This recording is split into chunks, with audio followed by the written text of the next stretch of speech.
حضرت عمر رضی اللہ تعالیٰ عنہ کا دربار لگا ہے. ایک شخص کو پکڑ کر لوگ لے آتے ہیں کہ اس شخص نے ہمارے باپ کو قتل کر دیا.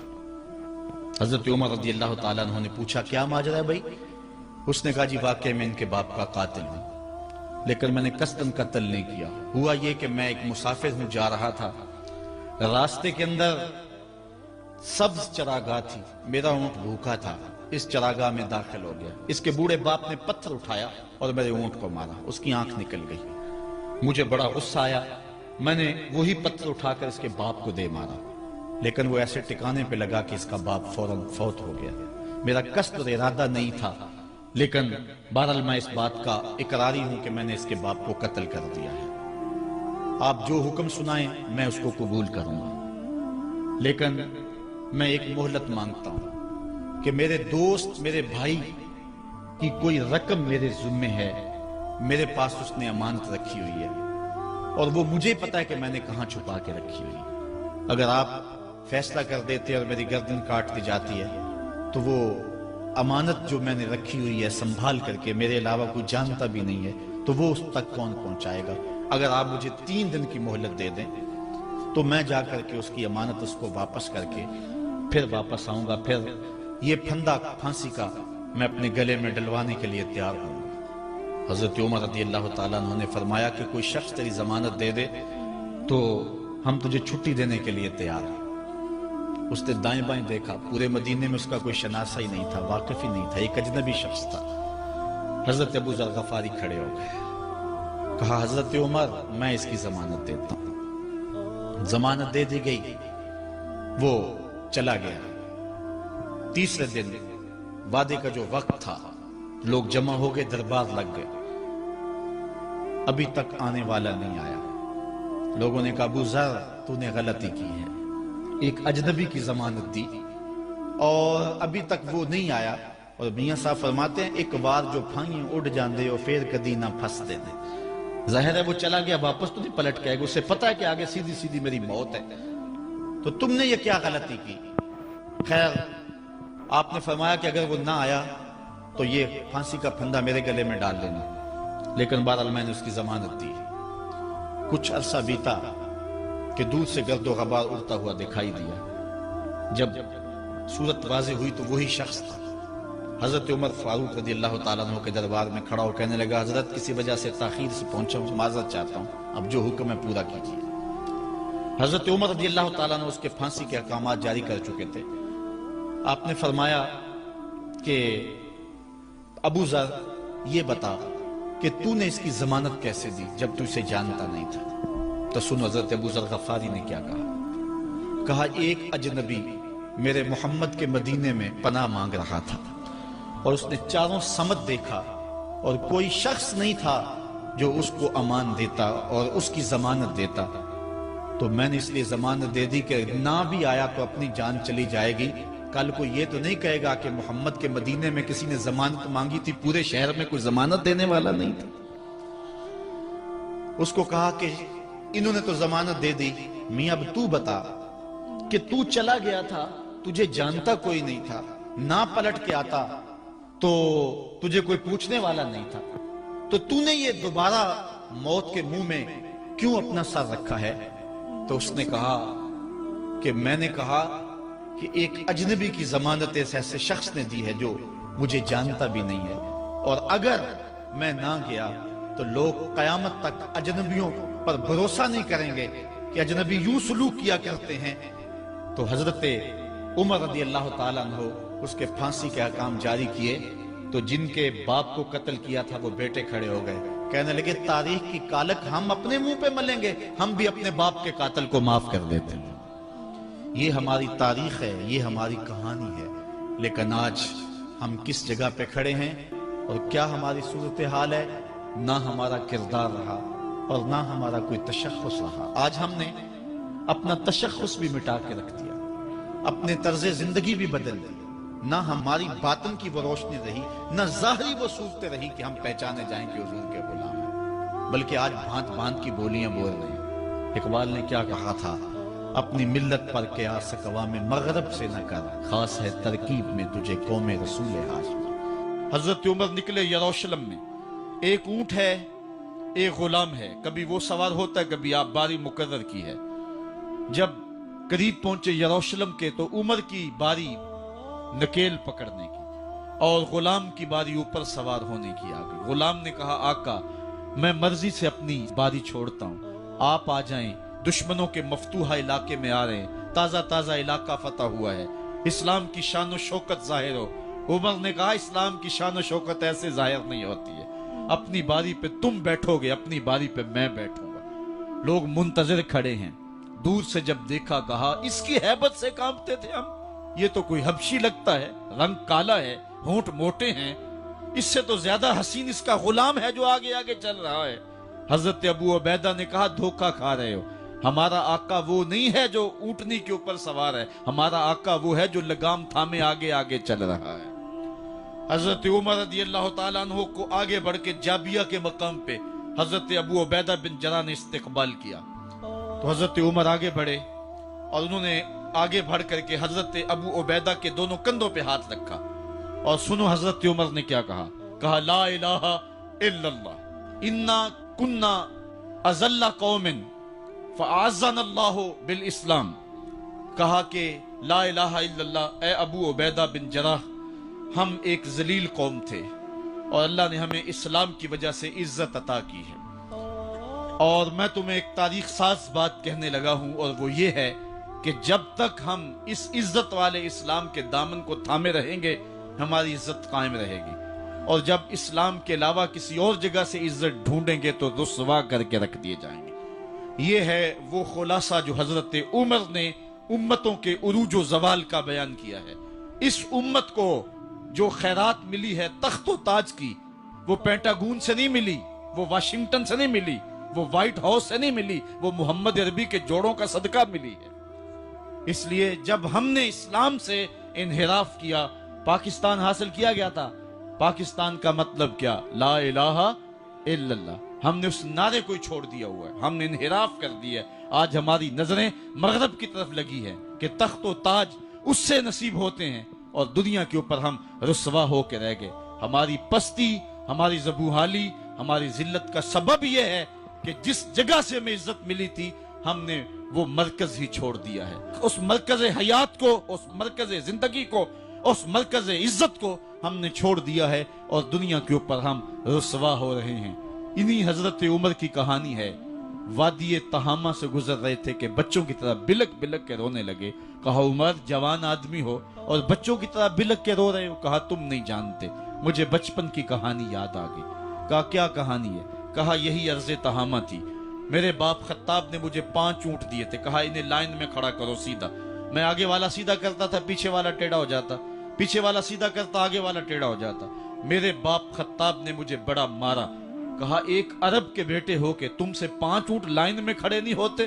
کہا ایک زمانہ عمر پہ وہ تھا کہ اس سے 5 اونٹ لائن میں کھڑے نہیں ہوتے تھے، اور آج شرق سے لے کر غرب تک 23 لاکھ مربع میل کی حکمرانی اور انسان بھی لائن میں کھڑے ہیں۔ یہ محمد عربی کے جوڑوں کا صدقہ نہیں ہے تو اور کیا ہے؟ عمر سے تو 5 اونٹ لائن میں کھڑے نہیں ہوتے تھے۔ تو یہ عزتیں، یہ تخت و تاج، یہ حکومتیں ہمیں حضور کی دہلیز سے ملی۔ جب ہم نے اس دہلیز کو چھوڑ دیا تو دنیا کے اوپر رسوا ہو گئے اور ذلیل کر کے رکھ دیے گئے۔ ہماری اخلاقی پستی اور زبوحالی نے ہم کو کہیں کا نہیں چھوڑا ہے، دامن رسالت ماب کو چھوڑ دیا ہے۔ پھر رسوائیاں مقدر نہیں ہوں گی تو کیا ہوں گی؟ آئیے ابھی بھی موقع ہے، توبہ کا دروازہ بند نہیں ہوا، رب سے بھی معافی مانگ لے۔ گنبد خضرا کے مکین کے حضور بھی ہاتھ جوڑ کے کہیں چھوڑ کے آپ کا دامن رحمت، آقا ہم سے بھول ہوئی، کھو دی اپنی قدر و قیمت، آقا ہم سے بھول ہوئی، دیکھ ہماری آنکھ مچولی، اپنے سینے اپنی گولی، بھول گئے ہم در سے اخوت، آقا ہم سے بھول ہوئی، دنیا کے ٹھکرائے ہوئے ہیں تیرے در پہ آئے ہوئے ہیں، کھول دے اپنا باب رحمت، آقا ہم سے بھول ہوئی۔ عبداللہ بن عمر اور عبید اللہ بن عمر بصرہ سے گزر رہے تھے ایک جنگ سے واپسی پر، تو حاکم بصرہ نے آپ کو کچھ پیسے دیے کہ یہ مال غنیمت میں جا کے جمع کروا دینا، اور پھر خود ہی مشورہ دیا کہ عراق کے اندر فلاں فلاں چیز بہت سستی مل جاتی ہے، اور حجاز میں ان چیزوں کی قیمت زیادہ ہے، تو اگر آپ ایسا کر لیں کہ یہ ان پیسوں سے خرید لیں اور جا کے مدینہ المنورہ میں فروخت کر دیں، تو جو زائد پیسے آپ کمائیں گے وہ آپ کے ہوئے، اور یہی اشرفیاں جو میں نے دی ہیں آپ کو، اتنی اشرفیاں بیت المال میں جمع کروا دینا۔ تم نے محنت کی ہوگی، تجارت کی ہوگی، تو جتنے بچیں گے وہ آپ کے ہوں گے۔ تو انہوں نے کہا بہت اچھا، وہاں سے مال خرید لیا، مدینہ المنورہ میں آ کے بیچ دیا۔ جتنی اشرفیاں انہوں نے وہاں سے دی تھی بیت المال کے لیے، اتنی بیت المال میں جمع کروا دی۔ حضرت عمر رضی اللہ تعالیٰ عنہ کو پتہ چلا، بیٹوں کو بلایا، کہا کہ سنا ہے تم نے کوئی کمائی کی ہے؟ کہا جی ہم نے تو تجارت کی اور جو مال لیا تھا اتنا مال ہی بیت المال میں جمع کروایا ہے۔ کہا تم بیت المال کے پیسوں پر کمائی کی ہے، وہ پیسے بھی تمہیں بیت المال میں جمع کروانے پڑیں گے۔ یہ عمر ہیں رضی اللہ تعالیٰ عنہ۔ رومی شہنشاہ کی بیوی سلام بھیجتی ہے حضرت عمر رضی اللہ تعالیٰ عنہ کی اہلیہ کو، تو وہ 1 دینار ادھار لے کر کے اس کا عطر خریدتی ہیں اور شیشیوں میں ڈال کر کے ان کو بھیجتی ہیں کہ چلو ایک رواداری کا اچھا ثبوت فراہم کیا جائے۔ تو وہ واپسی پر انہی شیشیوں کے اندر قیمتی موتی بھر کے بیچتی ہیں، جواہرات بھر کے بیچتی ہیں۔ حضرت عمر رضی اللہ تعالیٰ عنہ فرماتے ہیں لاؤ یہ سارے جواہرات، سب کو فروخت کرتے ہیں، 1 دینار اس کو دیتے ہیں، باقی بیت المال میں جمع کر دیتے ہیں۔ تو جب اپنی زندگی اتنی محتاط ہوگی، اتنی خوبصورت ہوگی، تو پھر کس طرح کوئی گورنر زیادتی کر سکتا ہے؟ تو حضرت سیدنا عمر رضی اللہ تعالیٰ عنہ نے اپنا طرز زندگی اور انداز معاشرت اتنا سادہ اور اتنا خوبصورت رکھا کہ اس کے مطابق تمام گورنروں کو ڈھالنے کی تلقین کی۔ آپ جب بھی کسی شخص کو بطور گورنر اس کا تعین کرتے تو اس کو یہ نصیحتیں کرتے، ایک ترکی گھوڑے پہ سوار نہیں ہوں گے، باریک کپڑا نہیں پہنیں گے، اور انچھنے آٹے کی روٹی کھائیں گے، مکان کا دروازہ نہیں لگائیں گے، کوئی حاجب نہیں رکھیں گے، چوکیدار نہیں رکھیں گے، بواب نہیں رکھیں گے، جو تمہارے تک پہنچنا چاہے ڈائریکٹ پہنچ جائے۔ اللہ اکبر۔ اور پھر جب کسی کو متعین کیا جاتا اس کی جائیدادیں لکھ لی جاتی کہ اس کے پاس کتنی جائیداد ہے، وہ حساب اپنے پاس رکھتے، اور جب وہ معزول ہوتا یا اس کا وقت ختم ہوتا تو آپ دیکھتے کہ اب اس کے پاس جائیداد کتنی ہے۔ اگر وہ جو پہلے آپ نے اپنے پاس ریکارڈ رکھا ہوتا اس سے جائیداد اس کی زیادہ ہوتی تو حضرت عمر بقیہ جائیداد بیت المال میں جمع کرتے۔ اللہ اکبر۔ اور یہ کیسے تھا؟ گورنر بول نہیں سکتا تھا، اس لیے کہ حضرت عمر کی اپنی بود و باش بھی اسی طرح کی تھی، اپنا طرز زندگی بھی اسی طرح کا تھا۔ مال غنیمت میں بہت ساری چادریں آتی ہیں جو سب کو تقسیم کر دی جاتی ہیں۔ خطبہ جمعہ دینے کے لیے آئے تو ایک شخص کھڑا ہو گیا، عمر خطبہ بعد میں سنیں گے، پہلے یہ بتائیں کہ یہ جو تم نے قمیض پہنی ہے یہ کہاں سے آئی؟ مال غنیمت کے اندر جو چادریں آئی ہیں سب کے حصے میں ایک ایک چادر آئی، آپ داراز قد ہیں، ایک چادر سے قمیض نہیں سل سکتی، تو آپ کی قمیض کہاں سے آئی؟ پہلے اس سوال کا جواب دے دیجئے، پھر خطبہ سنیں گے۔ اللہ اکبر۔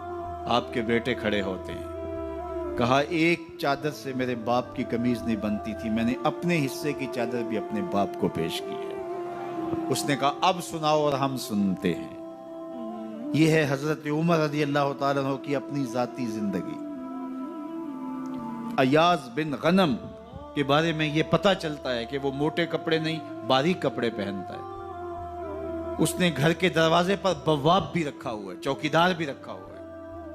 تو حضرت عمر رضی اللہ تعالیٰ عنہ محمد بن مسلمہ کو بھیجتے ہیں، محمد بن مسلمہ جاتے ہیں اور جا کے تحقیق کرتے ہیں تو ایسا ہی پاتے ہیں، تو ان کو وہیں گرفتار کر کے لے آتے ہیں اور حضرت عمر کے دربار میں پیش کیا جاتا ہے، چھڑی اس کے ہاتھ میں دے کر فرماتے ہیں جاؤ تم بکریاں چرایا کرو، تم گورنری کے لائق نہیں ہو۔ ایک گورنر کو بکریاں چرانے پہ لگا دیتے ہیں اس لیے کہ تم نے ان اصولوں سے، ان ضابطوں سے انحراف کیا ہے جو ایک سلطنت کے ذمہ دار کے لیے لازم اور ضروری ہیں۔ دور موجود کے حکمرانوں کو چاہے وہ عرب کے حکمران ہوں چاہے وہ عجم کے حکمران ہوں، اگر وہ اسلام کا نام لیتے ہیں تو انہیں اپنے اعمال کا جائزہ لینا ہوگا کہ ہم کھڑے کہاں ہیں۔ حضرت عمر بن عبدالعزیز جو کہ اموی خاندان کے چشم و چراغ تھے، لیکن ان کا مزاج سب سے ہٹ کے تھا، انوکھا اور نرالا تھا۔ سلیمان نے ساری زندگی تخت و تاج کی بسر کرنے کے بعد سوچا کہ میں ان کو اپنا نائب بناؤں۔ تو خیر جب ان کا انتقال ہوا تو لوگ دمشق کی جامع مسجد میں جمع ہوئے اور وصیت نامہ پڑھا گیا۔ تو حضرت عمر بن عبدالعزیز کھڑے ہوئے، فرمایا لوگوں نہ تو میری منشا تھی کہ مجھے خلیفہ بنایا جائے اور نہ مجھے اس بات کا علم تھا، یہ میری منشا اور آپ لوگوں کی مشاورت کے بغیر کیا گیا ہے، میں اس سے دستبردار ہوتا ہوں، آپ جس کو چاہیں اپنا خلیفہ مقرر کر لیں۔ تو لوگوں نے کہا آپ ہی ہمارے امیر ہیں، آپ ہی ہمارے خلیفہ ہیں۔ تو آپ نے فرمایا کہ جب تک اللہ کی اطاعت کرتا رہوں تب تک تمہارا خلیفہ رہوں۔ اور پھر آپ نے حکم نامہ جاری کیا کہ میری جتنی جائیداد ہے ساری بیت المال میں جمع کروائی جائے، اور جتنے بھی اموی شہزادے تھے ان کی جائیدادیں جو انہوں نے لوگوں کے ضبط کی ہوئی تھی سب کو بھاگ کے صدقات ضبط کرنے کا حکم نامہ جاری کیا۔ مسجد سے باہر نکلے تو آپ کے لیے شاہی سواری لائے گی، فرمایا میرا خچر کافی ہے میرے۔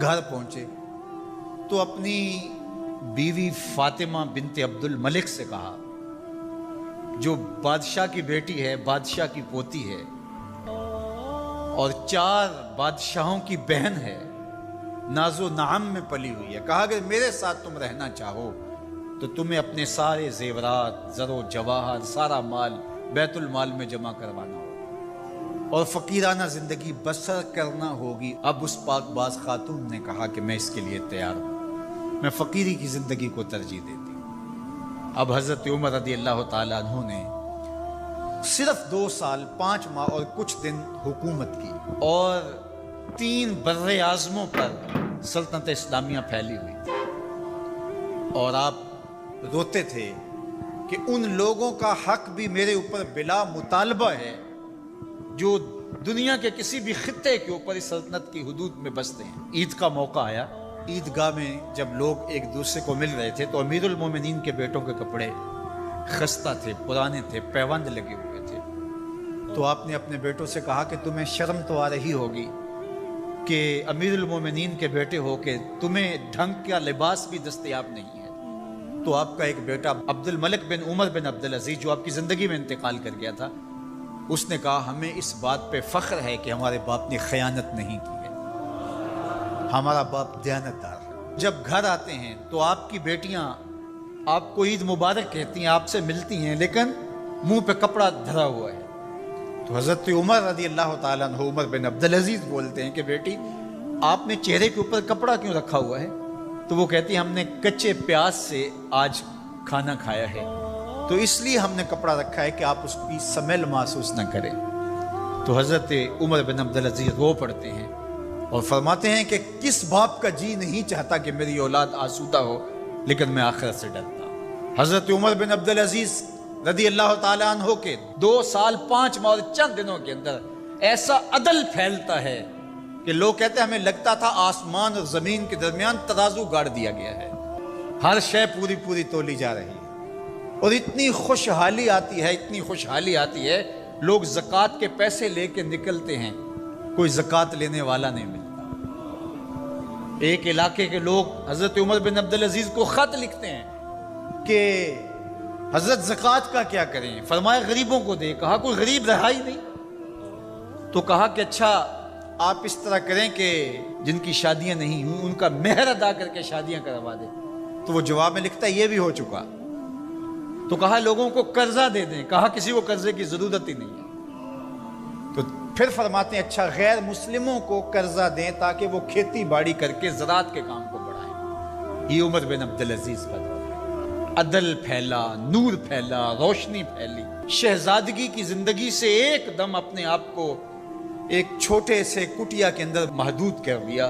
اللہ اکبر۔ حضرت عمر بن عبدالعزیز رضی اللہ تعالی عنہ مسلمانوں کے نامور خلیفہ ہے، اور ان کو ان کے عدل، ان کے انصاف ان کی سادگی اور ان کی زندگی کے اس خوبصورت طرز کی وجہ سے عمر ثانی کہا جاتا ہے۔